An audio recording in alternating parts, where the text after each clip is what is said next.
Hi everyone, स्वागत है आप सभी का आपके अपने यूट्यूब चैनल बीपीएससी प्लस पे। दोस्तों, क्या आप घर बैठे बीपीएससी पीटी का तैयारी करना चाह रहे हैं या कर रहे हैं तो अभी सब्सक्राइब करें BPSC plus YouTube channel. Hi everyone, स्वागत है आप सभी का आपके अपने यूट्यूब चैनल बीपीएससी प्लस पे। आज के वीडियो में हम देखेंगे 63वीं बीपीएससी पीटी में पूछे गए प्रश्नों का फुल सॉल्यूशन। तो आइए शुरू करते हैं आज का एपिसोड। सिंधु घाटी सभ्यता की सबसे महत्वपूर्ण विशेषता। तो देखिए, पहला सेक्शन आपका क्या है कि आपका पहला सेक्शन में हिस्ट्री का हम लेते हैं, क्योंकि इससे पहले 1 से 30 तक का जो आपका प्रश्न है वो करंट अफेयर का था, जिसे हमने स्किप कर दिया है। आपका पहला प्रश्न देखिए, सिंधु घाटी सभ्यता की सबसे महत्वपूर्ण विशेषता। तो आपका सही उत्तर हो जाएगा, सिंधु घाटी सभ्यता की सबसे महत्वपूर्ण विशेषता क्या है। सिंधु घाटी सभ्यता की सबसे महत्वपूर्ण विशेषता क्या है? पक्की ईंट से बनी इमारत। सही उत्तर होगा पक्की ईंट से बनी इमारत। अगला प्रश्न देखिए, 32 नंबर। मेगास्थनीज दूत था। तो आप जानते हैं मेगास्थनीज सेलुकस का दूत था। मेगास्थनीज कौन था? सेलुकस का दूत था। सेलुकस का दूत था, जो आपको चंद्रगुप्त मौर्य के दरबार में आया था 305 बीसी में। अगर आपसे ये पूछा जाता है कि इंडिका पुस्तक के लेखक कौन है, तो आप बताएंगे मेगास्थनीज है। मेगास्थनीज है। चलिए अगला प्रश्न देखते हैं, 32 नंबर के बाद 33 नंबर। कौटिल्य की पुस्तक है अर्थशास्त्र। कौटिल्य की पुस्तक का नाम क्या है? अर्थशास्त्र है। तो कौटिल्य की पुस्तक किस विषय पर आधारित है? तो हम कहेंगे कि कौटिल्य की पुस्तक आपका जो है शासन कला के सिद्धांत और अभ्यास पे आधारित है। शासन कला के सिद्धांत और अभ्यास पे आधारित है। अगला प्रश्न देखिए, 34 में। त्रिपिटक किसके धार्मिक ग्रंथ है? तो त्रिपिटक आपको बौद्धों की धार्मिक ग्रंथ है। अगला प्रश्न देखिए, अगला प्रश्न है आपका, अशोक के धम्म का मूल संदेश क्या है? तो निश्चित तौर पे कोई एक संदेश तो होगा नहीं, एक से ज्यादा संदेश इन्होंने दिया था। राजा के प्रति वफादारी, शांति एवं अहिंसा, बड़ों का सम्मान करना, धार्मिक सहनशीलता। तो हम कहेंगे आपका सही उत्तर होगा ई, उपरोक्त में से कोई नहीं या एक से अधिक। चलिए, मौर्य साम्राज्य का 7 वर्गों में विभाजन विशेष रूप से उल्लेख किया गया है।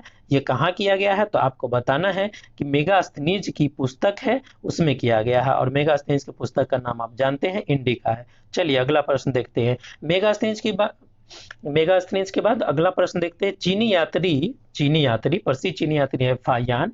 फाहियान ने किसके शासनकाल में भारत की यात्रा किया? तो फाहियान की बात अगर हम करते हैं, तो फाहियान जो है 14 वर्षों तक भारत में रहा। ये 399 में आए थे और 414 तक रहा। तो ये किसके शासनकाल में है? चंद्रगुप्त द्वितीय का। चंद्रगुप्त द्वितीय, जिसे हम क्या कहते हैं? विष्णु गुप्त भी कहते हैं, विष्णुगुप्त। तो आप कंफ्यूज नहीं होइएगा, विष्णुगुप्त भी ऑप्शन में आ सकता है। ठीक है, आपको पूछेगा कि चीनी यात्री फाहियान कितने वर्षों तक भारत में रहा, तो आपको बताना है कि 14 वर्षों तक भारत में रहा। और ये इन्होंने जो रचना की उसे हम क्या कहते हैं? तो उसको हम क्या कहते हैं? फोबोकी कहते हैं। चलिए अब देखते हैं अगला प्रश्न। चोल काल किसके लिए प्रसिद्ध था? तो आपको बताना है कि चोल काल जो है आपको ग्राम पंचायत के लिए अर्थात विलेज असेंबली के लिए प्रसिद्ध था। चलिए अगला प्रश्न देखते हैं। अगला प्रश्न हमारा क्या है? तो अगला प्रश्न है हमारा, दक्षिण दक्षिण भारत के मंदिर के आकर्षक द्वार को क्या कहते हैं? तो आपका सही उत्तर हो जाएगा गोपुरम कहते हैं। क्या कहते हैं? गोपुरम कहते हैं। अगला प्रश्न देखिए, 40वां। विजयनगर साम्राज्य का अवशेष कहाँ मिलता है? तो विजयनगर साम्राज्य का अवशेष आपको हम्पी में मिलता है। विजयनगर साम्राज्य की बात करें तो इसकी स्थापना 1336 में हरिहर एवं बुक्का ने किया था। अगला प्रश्न देखिए, 41 नंबर। वह प्रथम मुस्लिम शासक कौन था जिसने शासन के सिद्धांत अर्थात थ्योरी ऑफ किंगशिप के को राजाओं के ईश्वरीय अधिकार सिद्धांत थ्योरी ऑफ डिवाइन राइट के समान प्रतिपादित किया था? तो आपका सही उत्तर है बलबन। बलबन आपको 1266 से 1287 तक रहा था। चलिए अगला प्रश्न देखते हैं, आपका 42 नंबर प्रश्न। तो 42 नंबर में क्या पूछा गया है? भारत में कागज का प्रयोग कब से आरंभ हुआ? तो आप बताइए कि भारत में कागज का प्रयोग आपको 12वीं शताब्दी से ही आरंभ हो गया था। अगला प्रश्न देखते हैं। अगला प्रश्न है यूरोपीय चित्रकारी के बारे में। यूरोपीय चित्रकारी का प्रवेश किसके दरबार में हुआ? तो जो यूरोपीय पेंटिंग है उसका प्रवेश जो है आपको अकबर के दरबार में हुआ। अकबर के दरबार में, ठीक है। अकबर के दरबार के चित्रकार की बात करें तो दसवंत एवं बसावन इसी के दरबार से संबंधित है, अर्थात अकबर के दरबार से। देखिए इसमें हम इसका फुल सॉल्यूशन दे रहे हैं, ठीक है, जहां से आपको प्रश्न जो है पूछे जाने की पूरी संभावना है।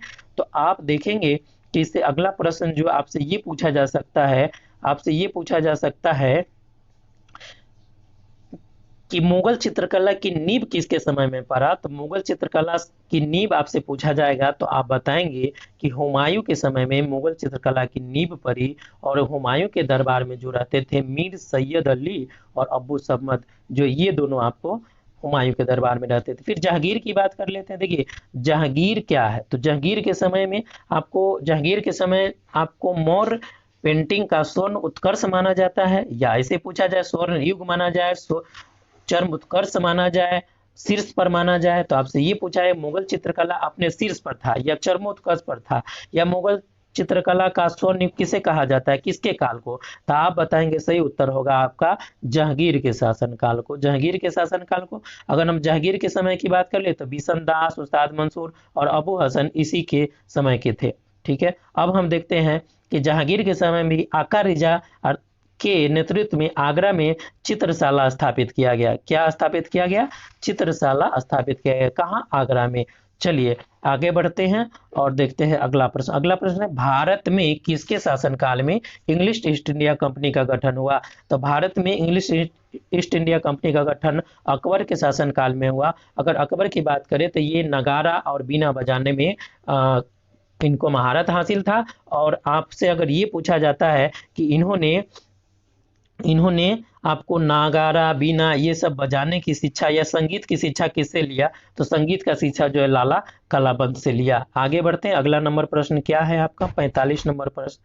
चलिए बढ़ते हैं 45 नंबर प्रश्न की ओर।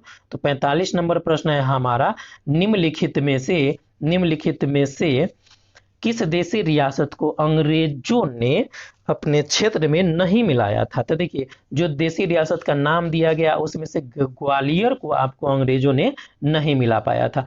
देखिए अगला प्रश्न, गांधी जी के नमक सत्याग्रह का एकमात्र उद्देश्य क्या था। तो गांधी जी के नमक सत्याग्रह, नमक कानून को निरस्त करना, सरकार के सत्ता की कटौती करना, आम लोगों के लिए आर्थिक सहायता, भारत के लिए पूर्ण स्वराज। तो हम कहेंगे इसका सही उत्तर है आपका ऑप्शन नंबर ई, उपरोक्त में से कोई नहीं, उपरोक्त में से एक से अधिक। अगला प्रश्न देखिए 47 नंबर प्रश्न है। 47 नंबर में आपसे पूछा गया है कि 1921 का मोपला विद्रोह कहाँ हुआ। तो केरल में हुआ। देखिए इसी प्रश्न को आपको ऐसे बदल के पूछा जा सकता है कि 1921 का मोपला विद्रोह कहाँ हुआ, तो आपको मलाबार तट का नाम ऑप्शन में दे देगा, जैसे कोक्कन तट दे देगा, मलाबार तट दे देगा। तो आपका सही उत्तर हो जाएगा मलाबार तट। और ये वाला जो एरिया है आपका, आप जो ये वाला एरिया देख रहे हैं इसे हम क्या कहते हैं, मलाबार तट कहते हैं। तो हम कहेंगे कि इसका भी उत्तर आप सही कर लेंगे। और आपसे अगर ये पूछा जाता है कि मोपला विद्रोह कहाँ हुआ तो केरल में। आपसे पूछे कब हुआ था, तो 1921 में। अब आगे बढ़ते हैं अगले प्रश्न की ओर। 48 नंबर प्रश्न देखते हैं। 48 नंबर में आपसे क्या पूछा गया है, भारत में स्वदेशी आंदोलन किस दौरान हुआ। तो भारत में जो आपका स्वदेशी आंदोलन हुआ था आपको 1905 में हुआ था, क्योंकि बंगाल विभाजन के विरोध में स्वदेशी आंदोलन शुरू किया गया था। स्वदेशी मूवमेंट जो है आपको बंगाल विभाजन के विरोध में ही शुरू किया गया था, 1905 में किया गया था। अगला प्रश्न देखिए काफी इंपोर्टेंट प्रश्न है, इसलिए आप इसे जो है अगर आपको दोबारा देखना पड़े वीडियो तो देखिए, लिखना पड़े तो लिखिए, लेकिन इस प्रश्न को आप याद रखिए कि बिहार प्रोविंशियल किसान सभा का गठन कब हुआ। आपको 64वीं में पूछा गया था, ठीक है। आप हमको 63वीं में आपको दिखा रहे हैं कि बिहार प्रांतीय किसान सभा का गठन या बिहार प्रोविंशियल किसान सभा का गठन कब हुआ था। तो देखिए आपका सही उत्तर है, उसमें हमने बताया था आपको कि आपका सही उत्तर है 1929। ये सोनपुर मेला की बात पूछी जा रही है, जो आपका सोनपुर मेला है यहाँ पे बिहार प्रांतीय किसान सभा का गठन किया गया था, जिसके अध्यक्ष आपके स्वामी सहजानंद थे, और इसके सचिव बने श्री कृष्ण सिंह। अगर इससे थोड़ा सा अगर हम पीछे जाए तो 4 मार्च 1928 को बिहटा में औपचारिक रूप से इसकी स्थापना किया गया था स्वामी सहजानंद सरस्वती द्वारा। आगे बढ़ते हैं और अंत में हम ये देखते हैं कि फाइनली जो है आपको 1935 में किसान सभा का गठन कर दिया गया, ठीक है। अगर आपसे ये पूछा जाए कि किसान सभा का भारतीय परिप्रेक्ष्य में, तो 1935 में जो है 1935 में नहीं बल्कि 1936 में इसका गठन किया गया था। 1935 जो आपको लिखा हुआ है उसमें क्या हुआ था कि किसान सभा ने जमींदारी उन्मूलन का प्रस्ताव पास किया था हाजीपुर में। चलिए आगे देखते हैं। अगला नंबर प्रश्न आपका है कि किस अधिनियम के तहत बिहार एक अलग राज्य बना। तो भारत सरकार अधिनियम 1935 पारित किया गया, जिसके तहत बिहार आपका जो है एक अलग राज्य बना, बिहार आपका अलग राज्य बना। चलिए आगे बढ़ते हैं। अगला प्रश्न क्या है आपसे, अगला प्रश्न अब थोड़ा सा एक प्रश्न पे हम बात कर लेते हैं कि 1922-23 में मुंगेर में किसान सभा, 1922-23 में शाह मोहम्मद जुबैर और श्री कृष्ण सिंह के द्वारा बनाया गया था। चलिए आगे बढ़ते हैं। अगला प्रश्न हमारा ये रहा। अगला प्रश्न है, निम्नलिखित में से किस कमेटी या आयोग ने न्याय पंचायत बनाने की सिफारिश की थी। तो ये हमारा कौन हो जाएगा, न्याय पंचायत बनाने की सिफारिश जो है आपका न्याय पंचायत बनाने की सिफारिश अशोक मेहता कमेटी ने करी थी। आगे बढ़ते हैं, अगला प्रश्न देखते हैं। निम्नलिखित में कौन सा कार्य स्थानीय स्वशासन अधिकार क्षेत्र में नहीं आता है। तो सार्वजनिक अनुशासन का रख रखाव स्थानीय क्षेत्र में नहीं आता है, बल्कि ये राज्य का दायित्व है, ये राज्य के अंतर्गत आता है। तो आप कहेंगे कि ये जो है आपका डी उत्तर सही होगा, डी उत्तर सही होगा। अगर देखिए सार्वजनिक स्वास्थ्य, स्वच्छता, जन उपयोगी, तो ये सब काम तो स्थानीय स्वशासन के अंतर्गत आता है। स्थानीय स्वशासन के अंतर्गत अगला प्रश्न ये भी है कि पंचायती राज प्रणाली किस सूची में है। तो पंचायती राज प्रणाली आपको राज्य सूची का है और वर्तमान में इसमें 61 विषय है। अगर वही संघ सूची की बात करें तो इसमें 100 विषय है और समवर्ती सूची में अभी 52 विषय है। अब हम देखते हैं आपका अगला क्वेश्चन 54 नंबर में ये पूछा गया है, किस राज्य या किन किन राज्यों ने पंचायती राज संस्थाओं में स्त्रियों के 50% आरक्षण को वैध किया है। तो हम कहेंगे बिहार, उत्तराखंड, मध्य प्रदेश, हिमाचल प्रदेश। तो आपका उत्तर हो जाएगा 1 2 3 4, 1 2 3 4 सभी के सभी राज्य हो जाएंगे, अर्थात डी हो जाएगा उत्तर। चलिए धन विधेयक पेश किया जाता है। अब आते हैं हम धन विधेयक के संबंध में। तो धन विधेयक पेश किया जाता है केवल लोकसभा में, आर्टिकल पूछेगा तो 109 के अनुसार। चलिए आगे बढ़ते हैं। भारतीय संविधान की प्रकृति क्या है। तो आप जानते हैं भारतीय संविधान की प्रकृति में संघीय किंतु भावना में एकात्मक है। हम सही उत्तर कहेंगे डी। आगे बढ़िए। भारतीय सर्वोच्च न्यायालय में न्यायाधीशों की नियुक्ति कौन करता है। तो जो सुप्रीम कोर्ट है उसमें न्यायाधीशों की नियुक्ति जो है आपको राष्ट्रपति के द्वारा किया जाता है। अगला प्रश्न देखिए। अगला प्रश्न है, राज्यसभा का पदेन अध्यक्ष कौन होता है। तो राज्यसभा का पदेन अध्यक्ष उपराष्ट्रपति होता है। और आपका अनुच्छेद पूछेगा तो 64।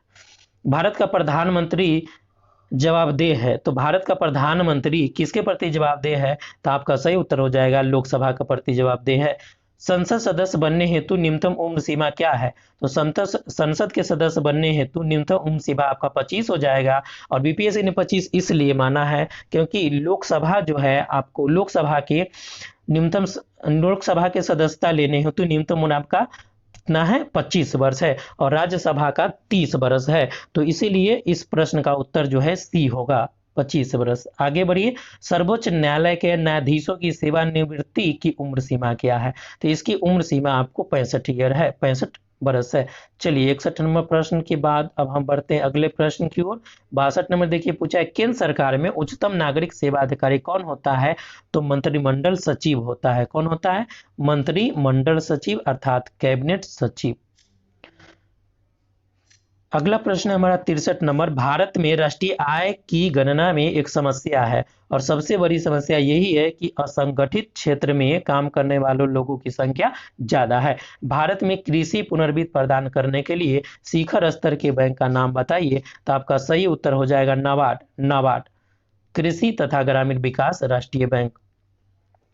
14वें वित्त आयोग के अनुसार विभाजन योग्य शुद्ध केंद्रीय राजस्व कर में राज्यों का प्रतिशत भाग कितना बताया गया। तो इन्होंने बताया था कि 42% कर दिया गया। चलिए आगे बढ़ते हैं अगले प्रश्न की ओर। 66 नंबर प्रश्न में हम देखते हैं क्या पूछा गया। भारत में किस क्षेत्र में प्रदेश विदेशी निवेश इक्विटी उच्चतम प्रवाह है। तो आप बताएंगे सेवा क्षेत्र में। अगला प्रश्न देखिए 67। भारतीय रिजर्व बैंक का वर्तमान गवर्नर कौन है। तो वर्तमान गवर्नर आपका शक्तिकांत दास है। शक्तिकांत दास आपके जो है 25वें नंबर के गवर्नर है। भारत में सीमांत कृषि जोत का आकार क्या है। तो भारत में सीमांत कृषि जोत का आकार 1 हेक्टेयर से कम होता है, उसे कहा जाता है। चलिए अगला प्रश्न दे, वैश्वीकरण में सम्मिलित नहीं है।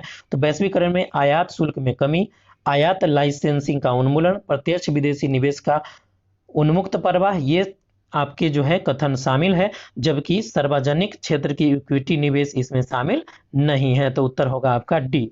70 नंबर प्रश्न देखिए। 70 नंबर में जो आपसे प्रश्न पूछा गया है, भारत में अर्ध शोधन निवारण अधिनियम कब से लागू हुआ, तो आप कहेंगे कि 2005 से लागू हुआ। अगला प्रश्न देखिए, शब्द संक्षेप दिया हुआ ट्रिम्स से क्या बनता है, क्या ट्रिम्स का फुल फॉर्म बताना है, व्यापार संबंधित निवेश उपाय। सही उत्तर हो जाएगा आपका सी। अगला प्रश्न देखिए 72 में, नीति आयोग अस्तित्व में आया, तो नीति आयोग का गठन 1 जनवरी 2015 को किया गया है। अगला प्रश्न देखिए, गुल्लक बच्चा बैंक कहाँ है, तो आपका गुल्लक बच्चा बैंक आपको पटना में है। अगला प्रश्न देखिए, ये जो प्रश्न है 74 नंबर, भारत सरकार ने अखिल भारतीय थोक कीमत सूचकांक के लिए आधार वर्ष 2004-5 से बदल के कितना कर दिया, तो आपका सही उत्तर होगा 2011-12 कर दिया। अगला प्रश्न आपको जनगणना से है, काफी इंपोर्टेंट है, याद रखिए, इसमें से कोई डाटा आपको आ सकता है आने वाले एग्जाम में। भारतीय जनगणना 2011 के अनुसार पुरुषों एवं स्त्रियों दोनों में प्रतिशत साक्षरता किस राज्य का न्यूनतम है, तो हम ही लोग हैं, घबराइएगा नहीं, बिहारी हैं।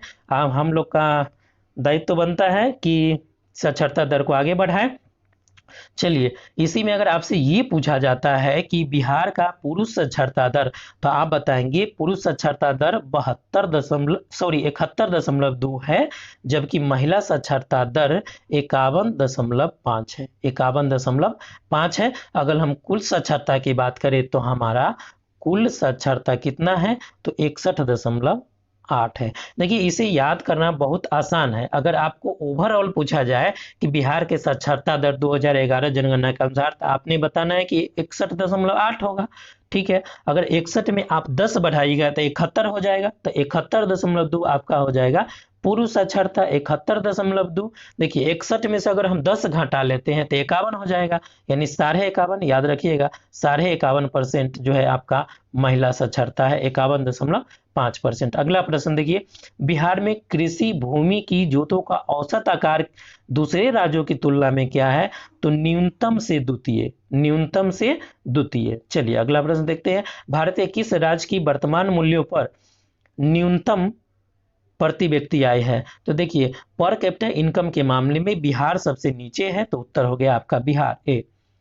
चलिए अगला प्रश्न देखिए, अगला प्रश्न हमारा क्या है, अगला प्रश्न है बिहार में नवीनतम वार्षिक प्रति बिजली उपभोग क्या है, तो न्यूनतम ही होगा, न्यूनतम है, बिल्कुल न्यूनतम है। आगे बढ़िए 78 के बाद, भारत के किस राज्य में कपास का औसत उत्पादन सर्वाधिक है, तो आप बताएंगे आंध्र प्रदेश का सर्वाधिक है। आगे बढ़िए, बिहार में प्रति 1 लाख जनसंख्या पर सड़क की लंबाई कितना है, तो न्यूनतम से द्वितीय, न्यूनतम से द्वितीय। आगे बढ़िए,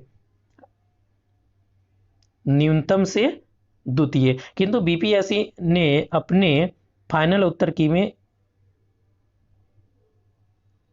इसका उत्तर बदल दिया था, तो उत्तर ई होगा, उपरोक्त में से कोई नहीं, या फिर अगर नहीं बदला रहा होगा तो आपका उत्तर जो है न्यूनतम से द्वितीय होगा। फिलहाल न्यू डाटा आप लोग देख लेंगे। चलिए अगला प्रश्न देखते हैं, अगला प्रश्न आपका है 10,000 ईसा पूर्व में विश्व की जनसंख्या कितनी थी, तो 10,000 ईसा पूर्व में विश्व की जनसंख्या उपरोक्त में से कोई नहीं होगा, उपरोक्त में से कोई नहीं, ऑप्शन ई सही हो जाएगा 82। कोकस प्लेट किसके मध्य पाया जाता है, तो आपने बताना है कोकस प्लेट के बारे में, मध्य अमेरिका और प्रशांत प्लेट के बीच में पाया जाता है कोकस प्लेट। आगे बढ़ते हैं, संयुक्त राज्य अमेरिका का रस्ट बाउल किससे संबंधित है, तो आपको रस्ट बाउल आपको पिट्सबर्ग प्रदेश से संबंधित है। आगे बढ़िए, अगला क्वेश्चन आपका क्या है, 84 नंबर प्रश्न को देखिए।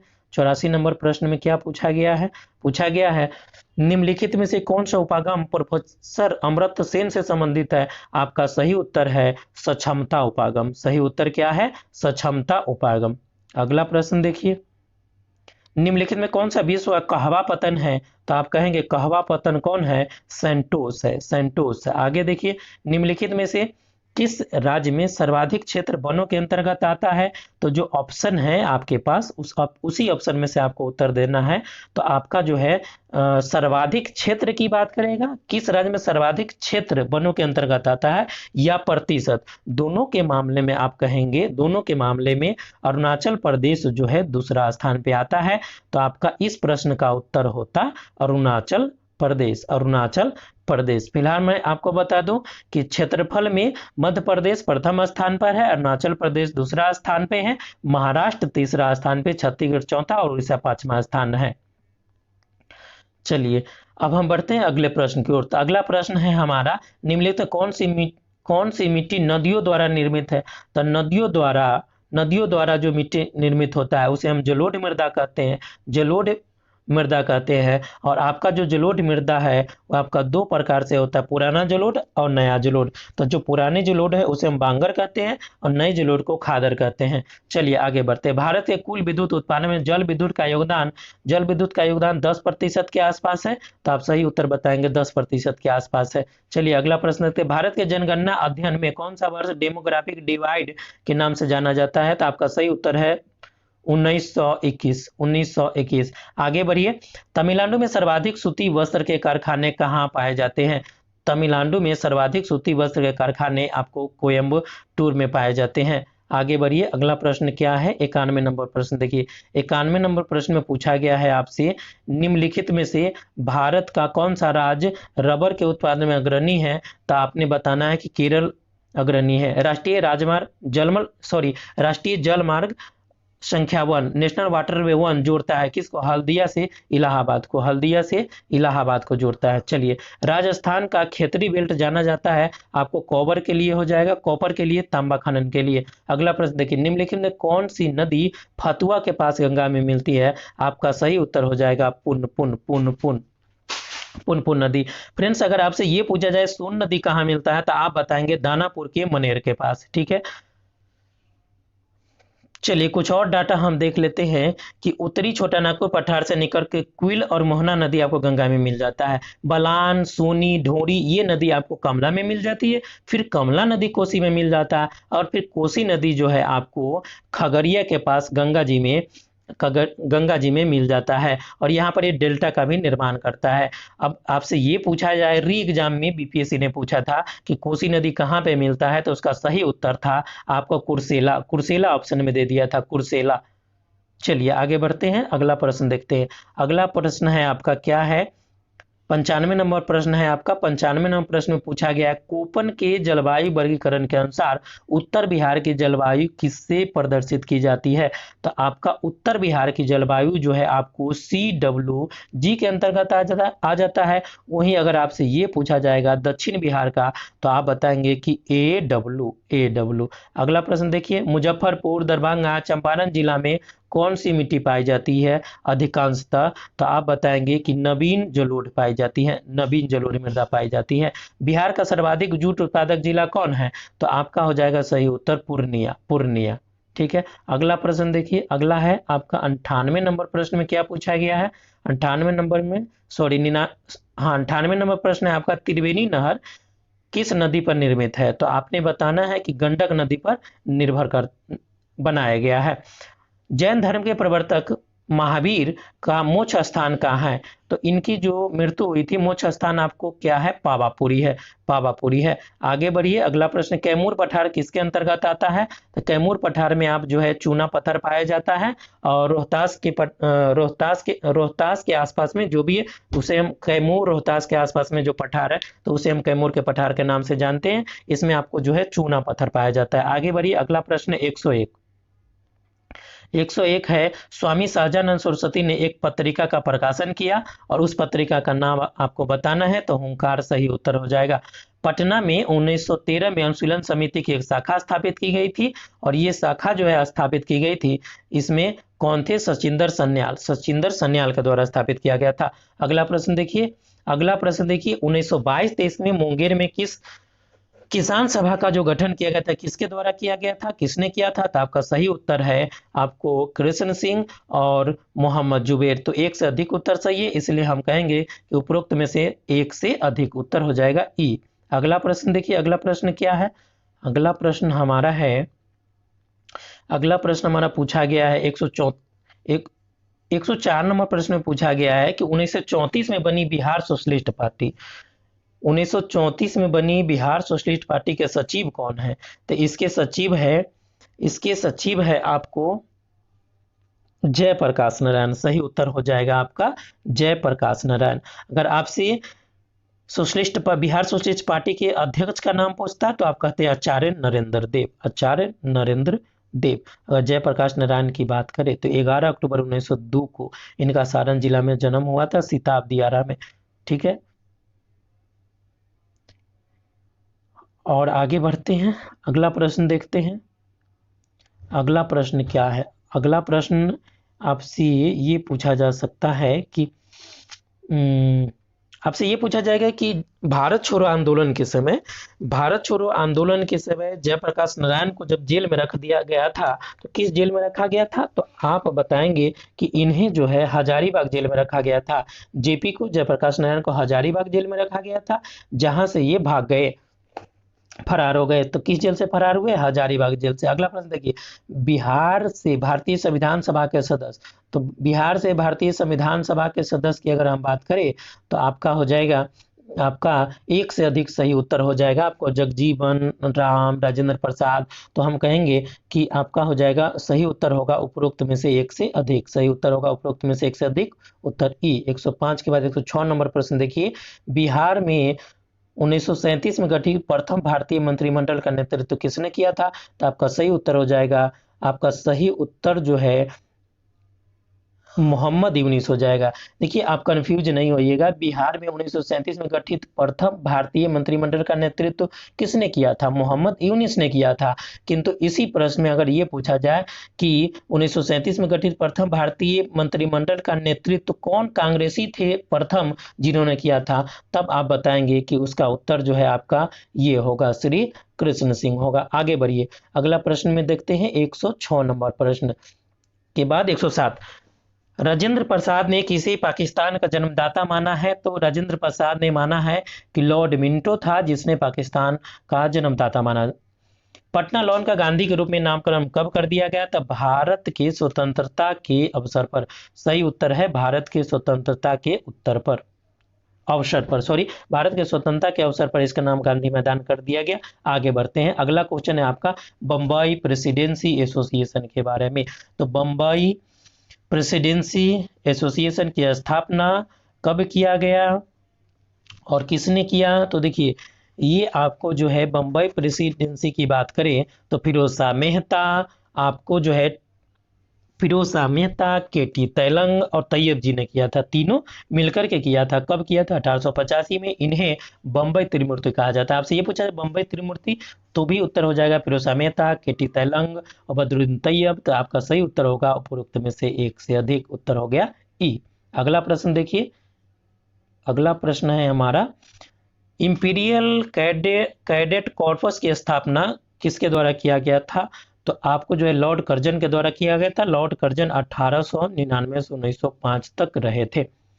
चलिए अगला प्रश्न है बंगाल विभाजन की घोषणा कब की गई? तो बंगाल विभाजन की घोषणा आपको 19 जुलाई 1905 को की गई या 20 जुलाई 1905 को, जो भी ऑप्शन में दिया रहे आप लगाएंगे। और बंगाल विभाजन की घोषणा लॉर्ड कर्जन द्वारा किया गया था। अगर आपसे ये पूछा जाए बंगाल विभाजन कब प्रभावी हुआ, तो 16 अक्टूबर 1905 को प्रभावी हुआ। अगला प्रश्न देखिए, अगला प्रश्न है कर्नल वायली की हत्या के आरोप में किसे मृत्यु दंड दिया गया? तो आप बताएंगे कि कर्नल वायली की हत्या के आरोप में मदन लाल ढींगरा को मृत्यु दंड दिया गया। अगर हम उधम सिंह की बात करें तो इन्होंने जनरल डायर को मारा था। अगला प्रश्न देखिए, अगला प्रश्न है आपका इंडियन हाई कमीशन, भारतीय उच्चायुक्त के पद का विकास किया गया था, सृजन किया गया था, कब किया गया था आपको बताना है। तो ये जो है आपको किया गया था भारत सरकार अधिनियम 1919, भारत सरकार अधिनियम 1919 में। अगला प्रश्न देखते हैं, अगला प्रश्न भारतीय राष्ट्रीय कांग्रेस किस स्कूल में सम्मेलन में भाग नहीं लिया? तो सबसे पहले ये समझते हैं कि भारतीय राष्ट्रीय कांग्रेस ने न तो प्रथम में भाग लिया और न ही तृतीय में भाग लिया। तो सही उत्तर होगा आपका ई। अगर आपसे पूछेगा कि भाग लिया किस में, तो आपका जो है दूसरा गोल में सम्मेलन हुआ था, इसमें भाग लिया था। चलिए अगला प्रश्न देखते हैं, इसका उत्तर तो आपका हो गया ई। अगला प्रश्न देखते हैं 115। महात्मा गांधी ने भारतीय राष्ट्रीय कांग्रेस के किस अधिवेशन की अध्यक्षता की? महात्मा गांधी ने भारतीय राष्ट्रीय कांग्रेस के एकमात्र अधिवेशन की अध्यक्षता की और 1924 में की, बेलगांव में की। ठीक है, चलिए अगला प्रश्न देखते हैं। इनमें से कौन कैबिनेट मिशन के सदस्य नहीं था? तो आपको बताना है कि कौन नहीं था। तो पहले ये जानते कि कौन था। तो पैट्रिक लॉरेंस, ठीक है, स्टैनफोर्ड क्रिप्स और ए.बी. अलेक्जेंडर, ये तीनों इसके सदस्य थे, जबकि बेवेल का इससे कोई संबंध नहीं था। तो आपका उत्तर होगा बेवेल। अगला प्रश्न देखिए, अगला प्रश्न है आपका 117 नंबर प्रश्न। 117 नंबर प्रश्न है, नाउ आवर नेबर पैम्पलेट किसने लिखा? तो आपका सही उत्तर हो जाएगा रहमत अली, रहमत अली। अगला प्रश्न देखिए, सती को गैर कानूनी किसने घोषित किया? आपका सही उत्तर हो जाएगा विलियम बेंटिक। अगला प्रश्न देखिए 119 नंबर, पंजाब भूमि हस्तांतरण अधिनियम कब पारित हुआ? तो आपका सही उत्तर हो जाएगा 1900 में पारित हुआ, 1900 में। राज्य विभाग की स्थापना किसकी अध्यक्षता में की गई? तो राज्य विभाग की स्थापना सरदार पटेल की अध्यक्षता में की गई। अगला प्रश्न देखिए